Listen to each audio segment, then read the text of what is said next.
Thank you all for being here today. My name is Nicole. I'm Alexis, and this summer our work was based on the applications of UNAVCO GPS equipment for polar research support. So as a lot of people have emphasized, polar regions and our world in general is changing due to increasing temperatures. So what's happening in the polar regions is we're experiencing a lot of melt. And what we do is we set up these GPS stations, or what UNAVCO does is offers support by offering a variety of research that seeks to monitor these different changes that are happening at different rates. Our polar field engineers offer technical support by setting up these GPS stations, and they also perform using high-precision geodetic data. Equipment. They're able to gain this data that helps these researchers perform their various projects. So throughout this summer internship, we were able to assist UNAVCO field engineers. So the way we helped them was by configuring and testing the equipment that they use for field data surveys. And with this knowledge, we also got to design a survey and analyze that data. One of the examples of the tasks that we were assigned was configuring the Trimble receivers. These are one of the main components to the data collection. And we updated the firmware, we bench test these receivers, and then we quality check the data that they received so that we made sure that they were ready to be shipped to field sites such as Alaska, Greenland, and the Antarctic. We also help the field engineers in the warehouse by building control boards, which they use to organize and secure everything for travel. And it keeps everything together so that way when they actually take these to the permanent stations to do long-term projects, everything is together. Also, we configured the receivers that they use to meet the specific needs of these scientific investigators. And as well, we went onto the roof of UNAVCO and set up these 24-hour quality control checks to make sure that all parts of these stations were working properly.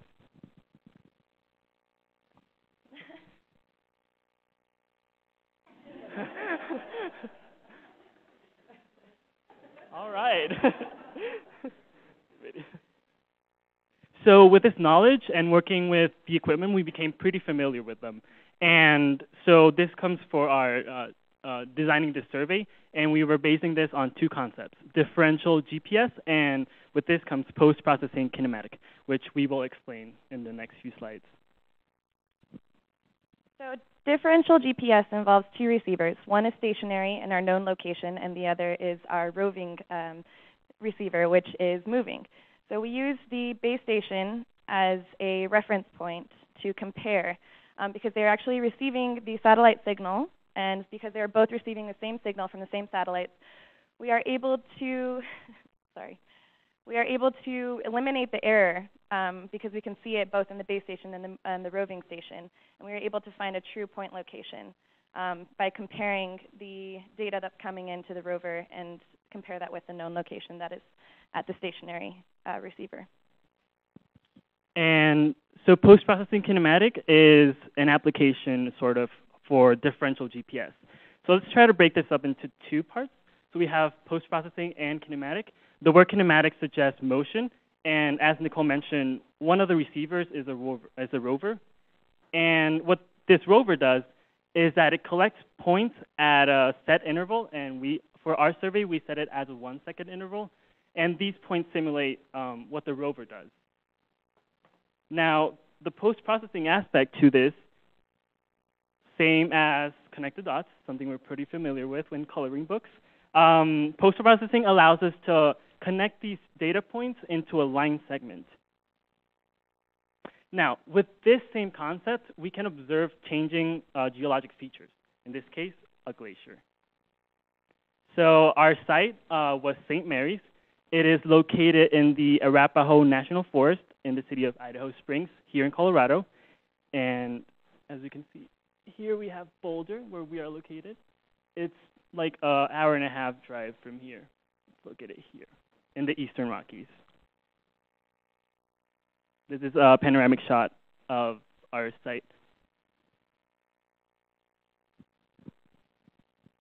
So in order to set up our survey, we had to make a coordinate point where our base location is that could be used as a reference for future surveys in case other people wanted to try this and document further changes. It was important to make sure that we had a very open sky view, so that way the satellite signal could be received by the antenna, and then, well, tracked by the antenna and go into the receiver. Additionally, we had to level the tripod and connect the cables to the antenna and the receiver, so that way the receiver can begin logging data. We also set up 2 rovers so we could both experience the survey aspect of this project. And by doing that, we also included a receiver and in each one and connected to an antenna cable, which went to the antenna on the roving backpack. We also used a survey controller to set up our job, which we input different data, including the antenna height, which is also important later when you're actually processing this data. And as Alexis mentioned, we did use a second interval for a continuous topographic outline of our glacier. And just to help you guys visualize what the process was, here we have our base station and our rover. And using the differential GPS and post-processing kinematic method, we receive the signals, and our rover calculates 1 point. And as we go up, here we have point number 10, assuming that 10 seconds have already passed. And as we go up, we keep collecting points. And we outline, we walk the perimeter of the glacier, and then this way we can collect the points. So here you can see where we actually walked the boundary of this glacier. And you can see where we're holding the survey controller and actually stocked with all of the roving equipment. We hiked about 300 meters along the boundary of the ice and snow and the rocks. And when we came down, we originally had planned to compare the snow melt and how that would be affecting the lake. Because the lake was controlled by a dam, we weren't able to actually use that in our comparison or future comparison. But we did walk about 400 meters along the shoreline, which you can see here. Also, challenges was a big aspect to our experience. Because before going out to the field, we were planning everything. We were like, yeah, we're going to climb the entire glacier. But when we got there, we realized that the terrain was impressive. Yeah, so we encountered very steep elevations and angular rocks that, you know, the path was not easy to walk, so that caused us to like make occasional stops, and that accumulated a lot of points in a single, you know, location. Here we can see that the glacier rests on a pretty steep cliff. So we were limited to only surveying one side of the glacier, the east-facing glacier. Also, the lake was also, we had unreachable shorelines to say, and we were also limited to surveying the frontal side of the lake. And also, climatic or weather-related challenges. We experienced rainfall, thunderstorms, and hail at the same time before we left.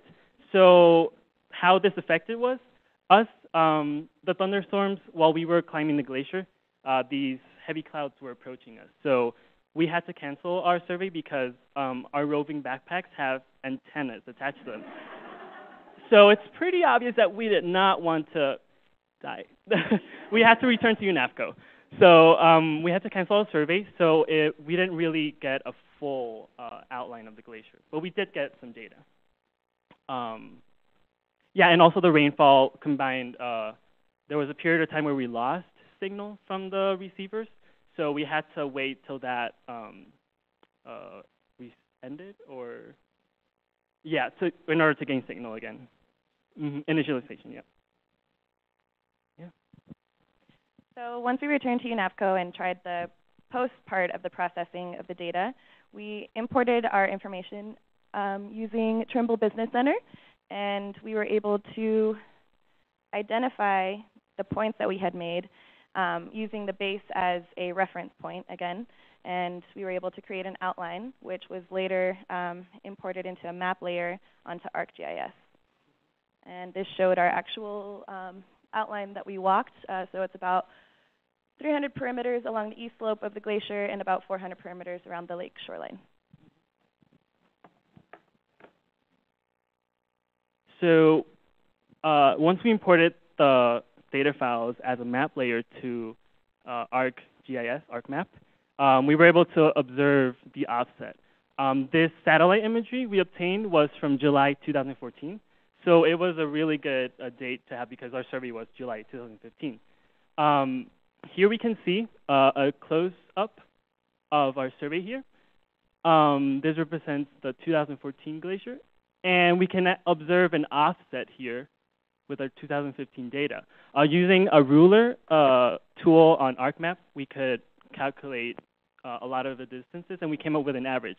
The offset was an average of 11 meters. And here we can see the lake. As Nicole mentioned, the lake was controlled by a dam. So here we can confirm that we don't really see any observable changes. Yeah. So for our project continuation and as a conclusion, it would be really helpful to continue the survey, for example, in 2016 or maybe upcoming successive years, so that we can have a better comparison and assess like a trend. We observed that the glacier melted by an offset of 11 meters, but depending on the 2016 data, we might make better conclusions. And future surveyors and interns or people here at UNAVCO that will continue this project will use our 2015 data as a baseline. So this entire internship process has been very interesting. We learned a lot about GPS and geodesy. Actually being here at UNAVCO has been an incredible experience. So we actually gained some research-ready skills, including how to perform a GPS survey, as well as understanding how field work can involve all sorts of variables, including weather issues, which make it a little challenging, but also very interesting and fun. Also, just having the exposure to all these equipment and working with field engineers helped us like identify interests. For example, while doing this, I realized I was really interested in using like ArcGIS. It was an incredible tool, and just like getting to know what I would want to continue on my undergraduate track was really helpful. And also, we also got to meet with various professionals during our internship. We met with people from academia, from industry, consultants from nonprofit, and just getting to know them and listening to their journeys as to like how they did when they were undergraduates, how they went to grad school, and all the different jobs they had. Just listening to their stories really gave us a valuable insight. And just, you know, since we're early in our careers, that was really helpful. Yeah, and we want to thank specifically Spencer Niebuhr and Annie Zaino. Annie's actually on her way to Greenland, and I believe Spencer, well, he's just got back from Alaska, but we have incredible field engineers. We wanted to thank them. Also, everyone here at UNAVCO, our home mentors for being here. Thank you. And also NSF and... Any questions?